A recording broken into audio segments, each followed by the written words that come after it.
All right, guys, so I am talking today. I'm going to show you in this video. I just got out of this house, and what I did was, first of all, it's a grand piano, and I'm going to show you the videos so you can see. I wasn't talking in there, but I used my key easing pliers, which I like. But you don't have to remove the grand piano stack to ease keys. You can actually just take off the front key slip. You can pick up the key, and you can kind of put these in an angle, and you can get enough easing. Or I took my little screwdriver and I just run it up in there and kind of ease the key a little bit. But the key was sticking, and that's why I was here, and that's what I fixed. But the main point of the video is once I unstuck the key was just a little low, and you'll see in the video that the key is just a little low. All right, so there's, I think I'm just gonna roll this video and let you see it. The key is a little low right there.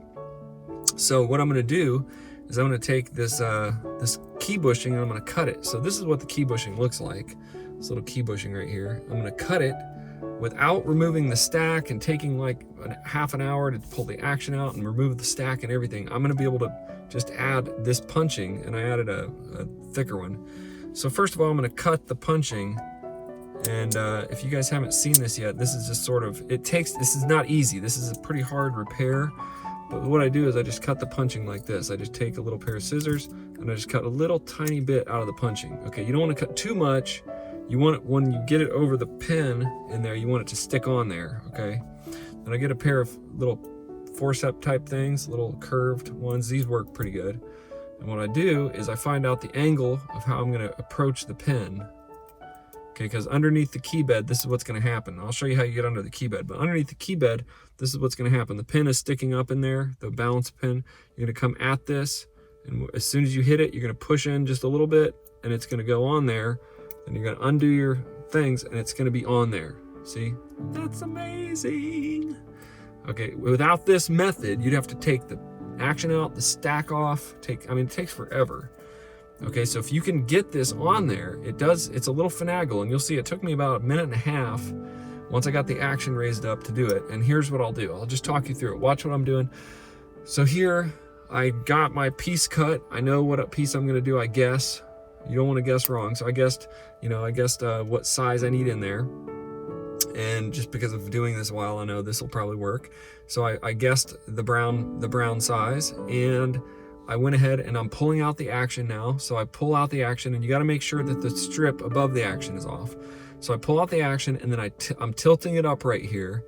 I've already got my little thing on my thing, my little punching on my tool. So I'm pulling the action, I'm pushing it up, I'm looking underneath. Now I got to push the keys up. So I'm pushing the keys up, and I'm taking this little tool while the keys are up, and I'm reaching in there, and I'm getting finding that balance rail pin, and right as I find that balance rail pin, I find it and I just push it on there. So I'm gonna try to do this for you. I just push it right on there. I just kind of twist and push, and it gets on there, and then at the last second I just release this and pull out there. So then you have an actual balance rail punching on your balance rail without removing the action stack. All right, here I am. I'm in the house, and you can see that key, once I fixed it, it just was not coming up. There's my punching. I've cut my punching, and I'm ready to put it down. Goes on that center pin right there. There's a balance rail pin.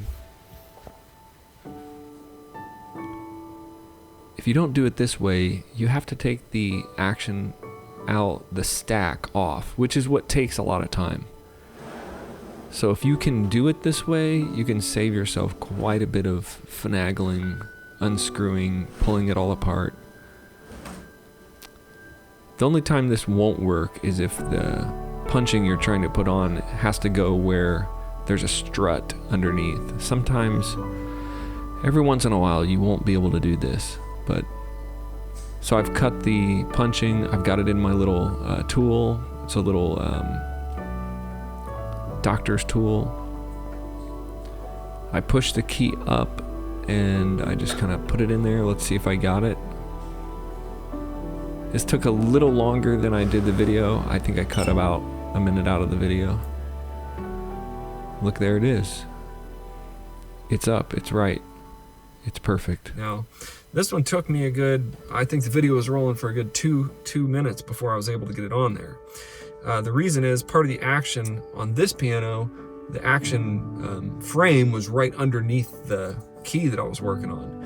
There's been a few times that I have not been able to do this, that it just didn't work because the action frame was there, you know, the frame of the action underneath was like, the key was here and the frame was underneath it. So it was like hard to get under it. But if you push up keys on the right to the left and you get long enough force up type things in there and you get the right angle, the key that I found is getting that little punching, you know, kind of act like you're going to approach it and see, okay, I'm going to approach it this way.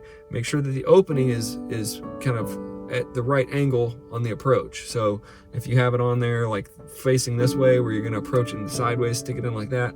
However it is, that's the key, is having that little opening, you know, sort of oriented in the right direction when you get your hand, when you know that your hand is going to be in there. So if you're coming out like this and the pin is right here, you want the thing, the opening to be here, so you can just so the pin is sitting there and you just kind of go beep. Now some guys take that little blue thing and they kind of bend the edges up and down so they can kind of twist and put it in there. But if you cut it just right, like I cut it, then it works. It kind of snaps on. You don't want to cut it too wide because then once you get it on there, it just falls off. So you want to cut just a little bit. And for example, let me show you one more time since we're rolling tape. You got a whole bag of little punchings here, and the way I cut it was just a little tiny cut out of there. And I have a pair of scissors in my toolkit, but today I'm already in my truck now. So this took me just a few minutes. So when I cut it, I cut just a little angle here, and I cut just a little angle there. So it's just a little bit there. So you see, once I get it over there, it's still going to be tight. It might be that little diameter is a little smaller than probably the pin is. All right. If you guys have any questions, let me know. This is a repair that is hard to do, but if you have a key that's lower than the others on a Grand and you don't want to pull the entire thing apart and take forever.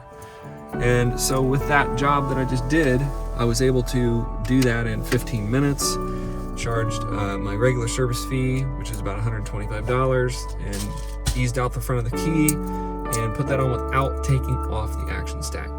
God bless you guys.